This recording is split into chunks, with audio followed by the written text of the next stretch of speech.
Hi guys, welcome back to my channel. So I am back with another video. जैसा कि आप लोग title से समझ गए होंगे कि ये हमारा जो नेक्स्ट क्लास है वो है ट्रांसफ़र प्राइसिंग के लिए। एंड ट्रांसफ़र प्राइसिंग में हम पढ़ने से पहले मैं आपको कुछ डिटेल्स बताना चाहूँगी माइन्यूट। वो not related to chapter but something other than that. वो सबसे पहले ये कि जो ट्रांसफ़र प्राइसिंग है हम मोर देन वन वीडियो में कवर करेंगे फुल ऑन। एंड ऑल्सो मैंने ट्रांसफ़र प्राइसिंग की क्यों लिया DDAA के बाद, बिकॉज जो हमारा पूरा टैक्सेशन पार्ट है उसके अंदर जो इंटरनेशनल टैक्सेशन है वो काफ़ी ज़्यादा मार्क्स को कवर करता है। तो सबसे पहले हम इसीलिए उस पर फोकस करें जिसके अंदर हमारा DDAA है, international tax sorry transfer pricing है। एंड उन दोनों से रिलेटेड जो हमारा एक और चैप्टर है वो है डिडक्शंस, बिकॉज DDAA में पूरा जो रेफरेंस है वो डिडक्शंस का है, क्योंकि सॉल्व करने का तरीका और सब कुछ तो हम उसमें पढ़ चुके हैं, लेकिन जिस तरीके से वो पूरा सॉल्व होगा वो सब हमारा डिडक्शंस चैप्टर में दिया हुआ है, क्योंकि उसमें पूरा क्वेश्चन आ जाता है इनकम का, जहाँ पे हमें ग्रॉस टोटल इनकम निकालना होता है, तो फिर हमें डिडक्शंस की ज़रूरत होती है, as you all know already. And हमारा नेक्स्ट चैप्टर जो है वो ट्रांसफ़र प्राइसिंग है, जो हम आज से स्टार्ट कर रहे हैं। And it is going to cover in more than one video. I am not promising anything कि 3 वीडियोज़ में कवर हो जाएगा, 2 में कवर हो जाएगा। जितना शॉर्ट में और जितना जल्दी हो जाए I will try. And next point की रिलेटिंग टू नोट्स, अगर आप लोग को नोट्स शॉर्ट लग रहे हैं या फिर पसंद आ रहे हैं, देखिए नोट्स ऐसा नहीं है कि सिर्फ ये प्रॉपरली मैंने ही प्रिपेयर करें। हाँ, DDAA के वो सारे मेरे हैंड रिटन नोट्स हैं। And for all the chapters I will try कि मैं जितना शॉर्ट दे पाऊँ दूंगी। लेकिन अब जैसे ये चैप्टर्स हैं तो मैंने इन सब चैप्टर्स के जो नोट्स हैं वो पूरा मिक्स एंड मैच करके बनाया है कि जहाँ से मैं जो बेस्ट पार्ट उठा पाऊँ या फिर जो जितना शॉर्ट में या बेस्ट कन्वे कर पाऊँ मैंने उतना दिया है। और जब मुझे किसी टीचर के पास से नहीं मिला तो मैं उस चीज़ को जिस तरीके से समझती हूँ या जिस तरीके से समझा सकती हूँ या जिस तरीके से एक स्टूडेंट को ज़रूरत है उस तरीके से मैंने इन शॉर्ट नोट्स में दी है। And many of you already purchase the DDAA notes. But फिर भी अगर आपको कोई प्रॉब्लम आए तो आप कमेंट कर सकते हैं यहाँ पे कि अगर आपको परचेजिंग में कोई दिक्कत आ रही है नोट्स को, तो आप कमेंट में लिख सकते हैं कि you are facing this problem and we will try to resolve it as soon as possible. So yeah thank you for giving me so much love on my previous video. लोग के मेरे पास personally भी messages आ रहे थे, सो या that was a great response, so thank you for that. Now अब हम अपनी वीडियो स्टार्ट करते हैं, हम अपना पढ़ाना स्टार्ट करते हैं ट्रांसफ़र प्राइसिंग। तो सबसे पहले what is actually the transfer pricing is. Transfer pricing क्या है, देखिए हमने ना कॉस्टिंग में भी पढ़ा है, वहाँ पे एक ट्रांसफ़र प्राइसिंग का जो एंगल है वो काफ़ी अलग है। वो क्या एंगल है कि देखिए हम मतलब यहाँ पर भी यू कैन से दैट कि वैसा ही है कि हमारा एक पूरी कंपनी है जिसके अंदर डिफरेंट डिफरेंट डिपार्टमेंट्स हैं। अगर मान लीजिए एक डिपार्टमेंट को कोई चीज़ दूसरे डिपार्टमेंट को ट्रांसफ़र करनी है, मींस एक मान लीजिए एक डिपार्टमेंट है मेरा पर्टिकुलर, उसके पास दो ऑप्शन है कि या तो वो वही सेम चीज़ जो हमारी कंपनी में प्रोसेस हो रही है या तो वो बाहर से ख़रीद ले, मान लीजिए कोई दूसरी ब्रांच है, या तो वो मार्केट से ख़रीद ले उस चीज़ को, या फिर वो हमारी ही कंपनी में जो दूसरे डिपार्टमेंट में बन रहा है वहाँ से ख़रीद ले। उसके पास दो ऑप्शन हैं। तो अगर बाहर वाली बात छोड़ दीजिए, वो तो पूरी परचेजिंग ही होगी जब हम मार्केट से खरीदते हैं, लेकिन अगर हमारी ही कंपनी की ब्रांच या कोई और डिपार्टमेंट अगर हमारी ही कंपनी के दूसरे डिपार्टमेंट से ख़रीदता है और जिस प्राइस पे वो उस चीज़ को ट्रांसफ़र करते हैं हमारे पास, हम उसे कहते हैं transfer pricing. It is as simple as that. जो हम कॉस्टिंग में पढ़ रहे थे ना, जो ट्रांसफ़र प्राइस होती है, ट्रांसफ़र करने की प्राइस को कहते हैं ट्रांसफ़र प्राइस। और कहाँ से ट्रांसफ़र हो रहा है, एक डिपार्टमेंट से दूसरे डिपार्टमेंट में। तो ये होती है हमारी पूरी ट्रांसफ़र प्राइसिंग जिसके पीछे हम इस चैप्टर को पढ़ रहे हैं। तो यहाँ पे हम वन बाय वन समझते हैं कि हो क्या रहा है। तो ये जो चैप्टर है ये स्टार्ट ही होता है सेक्शन 92 से। अब 92 के अंदर हम फर्दर पढ़ेंगे A B C, फर्दर सब सेक्शंस भी आएंगे। सो यहाँ से हम लाइन वाइज चलेंगे। तो सबसे पहले है सेक्शन 92। यहाँ पर है कंप्यूटेशन इनकम का with regards to ALP, that is और आर्म्स लेंथ प्राइस। सो यहाँ पे हमें आपको पता है इनकम क्या होती है, उसका कंप्यूटेशन कैसे होता है हमें ये भी पता है, लेकिन आपको ये नहीं पता कि ALP क्या होती है, arms length price. So what is arms length price. तो सबसे पहले हमें देखेंगे सेक्शन 92 में कह क्या रहा है। वो हमें कह रहा है कि जो भी ट्रांसफर प्राइस हमारी होती है relates to determination of correct market price, that is arm's length price. तो वही हमने देखा कंप्यूटेशन आपको पता है, इनकम आपको पता है, एएलपी क्या होती है, एएलपी होती है कि जब हम मार्केट से भी परचेज कर रहे थे और हमें अंदर से भी कॉस्ट मिल रही है, तो जब हम इस चीज़ का अंदाज़ा लगा लेना कि हमें जो कॉस्ट मिल रही है क्या वो करेक्ट मार्केट प्राइस है, लाइक मार्केट से महंगा तो नहीं पड़ रहा, फिर तो मार्केट से ही खरीद लेंगे, और अगर उससे सस्ता मिल रहा है मार्केट में, तो फिर जो हमारी कंपनी है क्या वो फिर वो लॉसेस में चल जाएगी। जब दूसरी जगह ही हमें सस्ता मिल रहा है तो हम कंपनी के अंदर से कोई भी क्यों खरीदेगा, इवन दूसरा डिपार्टमेंट है क्यों, मैं एज अ कस्टमर भी नहीं खरीदूंगी। तो हमें ये डिटरमाइन करना कि हमारा जो ट्रांसफ़र प्राइस है वो करेक्ट मार्केट प्राइस है या नहीं है, is ALP, correct market price determining process को कहते हैं ALP, that is your arm's length price. Yeah so this is your ALP। यहाँ से आप इस डेफिनेशन को पढ़ सकते हैं। नेक्स्ट, अब जो ALP है, अब उसमें ना इस सेक्शन में पर्टिकुलरली ना 3 चीज़ें दे रखी हैं कि ये सारी चीज़ें तो आपकी ALP पर ही होनी चाहिए। पहला क्या है, आपकी sale of goods and services, obviously. और जब हम अगर सेल की बात करें, हम किसी चीज़ को बेच रहे हैं तो उसके साथ उसके खर्चे हमेशा एसोसिएटेड होते हैं। एक्सपेंसेस यहाँ पर है incurred including interest on loan. And तीसरा है अलोकेशन और अपोर्शनमेंट ऑफ कॉस्ट और एक्सपेंसेस। वही वाली बात है कि हमने किसी चीज़ को बेचा, पहले तो माल को या फिर सर्विसेज को, वो चीज़ ALP पे होनी चाहिए। अब हम सेल की बात करें तो उसके खर्चे भी साथ में आएंगे इंक्लूडिंग इंटरेस्ट ऑन लोन, वो चीज़ होनी चाहिए। एंड तीसरा अलोकेशन अपोर्शनमेंट ऑफ कॉस्ट का मतलब क्या है कि जैसे मान लीजिए आपकी ये सेल्स है, ठीक है, अब इसके अंदर हम करते हैं ना बहुत सारे वेरिएबल कॉस्ट भी होती है, फिक्स्ड कॉस्ट भी होती है, हमारा कंट्रीब्यूशन भी होता है। तो इन सब चीज़ का जो अपोर्शनमेंट है, लोकेशन है, तो वो भी हमारा सब क्या है ALP पर ही होना चाहिए। तो यहाँ से इसका मतलब ये है अपोर्शनमेंट का।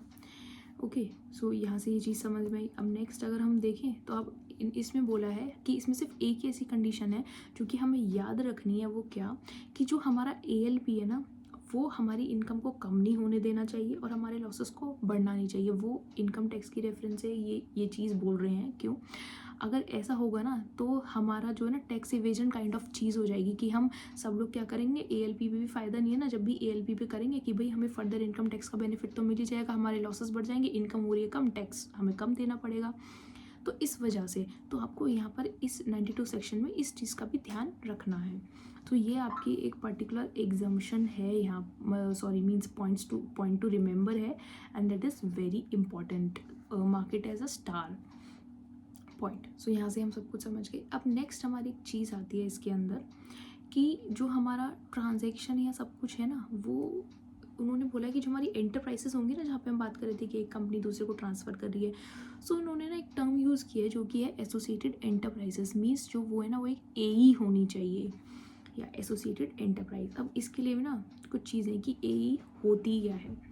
अब आपको मैं बताऊँ कि 2 AE होनी चाहिए। मीन्स एक ऐसी एंटरप्राइज है जो कि इसकी जो डेफिनेशन है ना आपको एज इट इज़ याद करनी है जो यहाँ पे दी हुई है। और आप सेक्शन कैसे याद कर सकते हैं, A for associated enterprise AE, और सेक्शन 92 चल ही रहा है तो 92A में डेफिनेशन है एसोसिएटेड एंटरप्राइज की।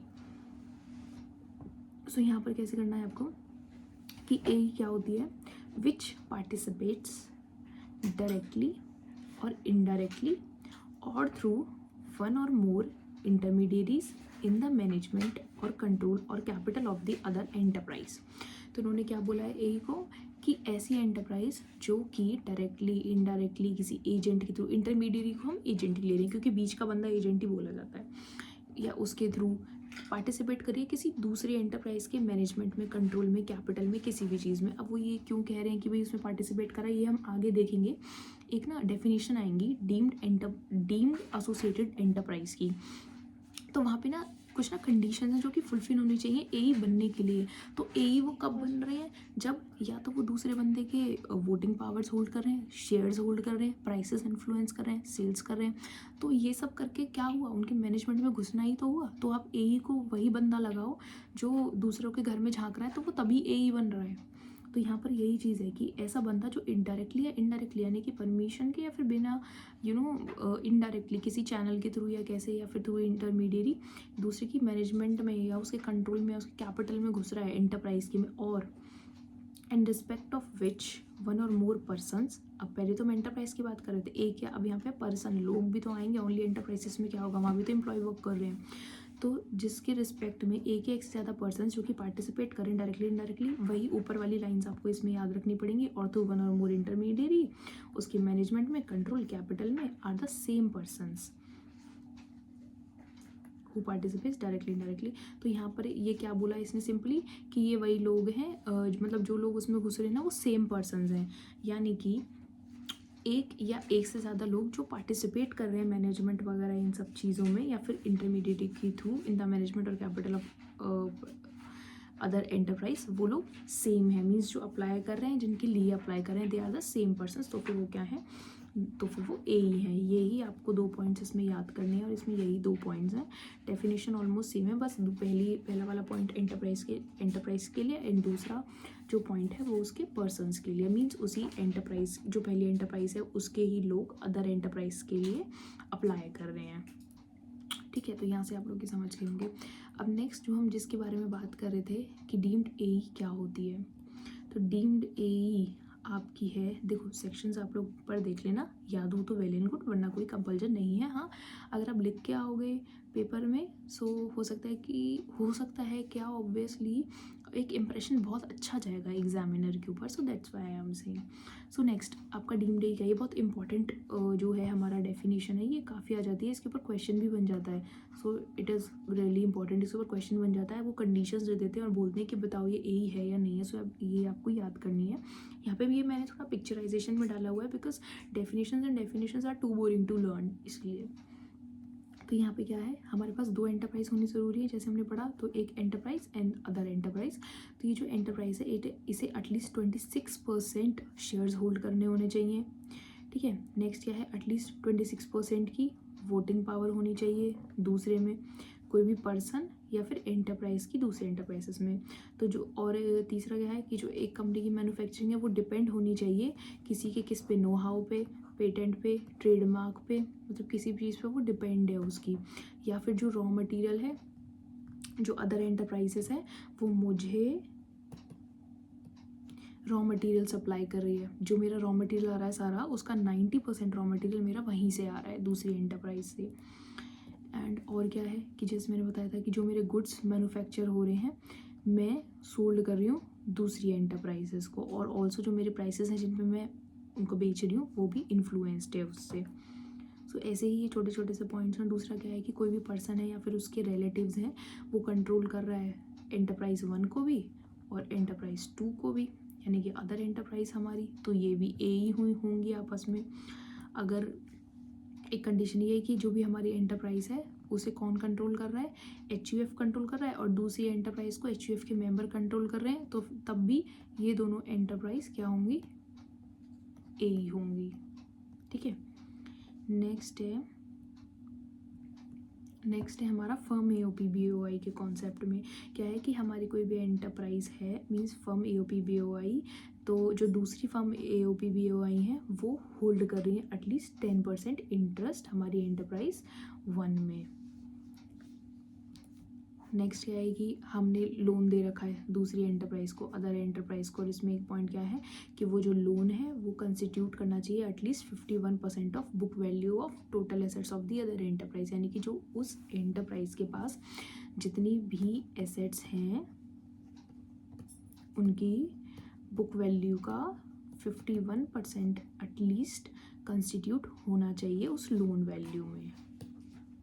ठीक है, तो फिर ये दोनों क्या माने जाएंगे आपस में, ए ही माने जाएंगे। रिवैल्यूएशन यहाँ पे जब आप निकालोगे ना टोटल एसेट्स तो फिर इग्नोर करना है। एक है डायरेक्टर वाला पॉइंट कि जो भी मेरी एंटरप्राइजेस में, मैं ये फर्स्ट एंटरप्राइजेस को अपनी एंटरप्राइज कर रही हूँ, कि मेरी एंटरप्राइजेस में जो भी डायरेक्टर अपॉइंट हुए हैं वो मोर देन हाफ ऑफ जो बोर्ड ऑफ डायरेक्टर हैं वो दूसरी एंटरप्राइज ने अपॉइंट किए होने चाहिए। और यहाँ पे भी यही है कि एक ये दूसरा पॉइंट है कि more than half of the board of director या फिर एग्जीक्यूटिव डायरेक्टर अपॉइंट होने चाहिए बाय द सेम पर्सन और क्लास ऑफ पर्सन्स उस एंटरप्राइजेस के, इस एंटरप्राइज के। ठीक है, और लास्ट पॉइंट इसमें क्या है कि म्यूचुअल इंटरेस्ट तो होना ही चाहिए, बिना इंटरेस्ट के दो कोई चीज़ होती नहीं है, म्यूचुअल रिलेशनशिप के बिना कोई चीज़ नहीं होती, दो के बीच में कभी भी ट्रेडिंग या कुछ भी नहीं होती. So that is an also an important point and very basic point.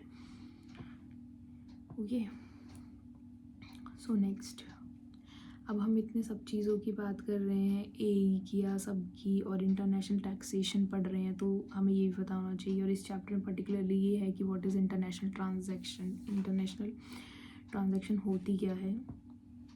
तो यहाँ पे देखिए, ये नोट्स ना बिल्कुल ऐसे हैं कि मुझे बिल्कुल भी ज़रूरत नहीं है कि मैं दूसरा वाइट बोर्ड खोल के आपको समझाऊँ. हाँ, कुछ कॉम्प्लेक्स हुआ तो ऑलरेडी मैं आपको समझाऊंगी, बट यहाँ पे आपको भी शायद लग रहा होगा कि काफ़ी कंसाइज और सही नोट्स हैं. बाकी let me know your feedback on my notes. So let's get back to the point. What is international transaction. तो इंटरनेशनल ट्रांजैक्शन क्या है. ट्रांजैक्शन जो भी दो या दो से ज़्यादा ए के बीच में हो रही है, लेकिन अब पहले भी दो ए के बीच में हो रही थी. यहाँ पे अलग क्या है, अलग ये है कि इंटरनेशनल ट्रांजैक्शन है तो नॉन रेसिडेंट तो आएगा ही आएगा, यानी कि जो NRI होगा. तो जो भी ट्रांजैक्शन होगी ना दो या दो से ज़्यादा ए के बीच में, उसमें एटलीस्ट जो एक है वो नॉन रेसिडेंट होना चाहिए, या दोनों भी नॉन रेसिडेंट हो सकते हैं बस. बट उसमें कंडीशंस क्या है कि जो इनकम है वो अक्रू होनी चाहिए. कहाँ, इंडिया में. भाई हम यहाँ पे धर्मशाला खोल के तो बैठे नहीं है, जब इंडिया को फ़ायदा होगा जब भी तो हम उनको फ़ायदा देंगे. तो अगर दोनों NR है ना, तो इनकम जो है वो अक्रू होनी चाहिए इंडिया में. अगर ऐसा नहीं है कि दोनों NR है और इनकम अक्रू आउटसाइड इंडिया हो रही है, तो वो इंटरनेशनल ट्रांजैक्शन नहीं होगी. Only this conditions need to be satisfied. Next है, तो जो भी ट्रांजैक्शन उनके बीच में हो रही है वो एक पर्टिकुलर नेचर में होनी चाहिए. कौन सी, सेल, परचेज, लीज, ट्रांसफ़र या फिर कैपिटल फाइनेंसिंग. अब सेल परचेज तो हमें समझता है क्या है, कैपिटल फाइनेंसिंग क्या है. कैपिटल फाइनेंसिंग देखिए यहाँ पे लिखा हुआ है कि क्या है. कैपिटल फाइनेंसिंग का मतलब होता है या तो बोरो करना, लैंडिंग या फिर गारंटी. बोरो मतलब उधार, लैंड मतलब देना किसी को, एंड गारंटी प्रोवाइड करना. तो इन सब नेचर में होनी चाहिए. ये आपकी सिंपलेस्ट डेफिनेशन थी. That is international transaction. So our first part is ending here, and जो बाकी का है वो हम अपना नेक्स्ट पार्ट में कवर करेंगे. यहाँ तक सबसे पहले आपको जितना भी आपने पढ़ा है वो आपको नोट्स से या जैसे भी आपको डेफिनेशंस एक बार लर्न करनी है, सब कुछ रिवाइज करना है कि आपको समझ में आया या नहीं आया. Then we will meet you in the next part of the series. So till then, keep studying, keep focusing and keep growing. And if you want to purchase these notes or anything related to notes, you can go into description box. वहाँ पर सब कुछ दिया हुआ है कि how you can get these notes. Thank you so much.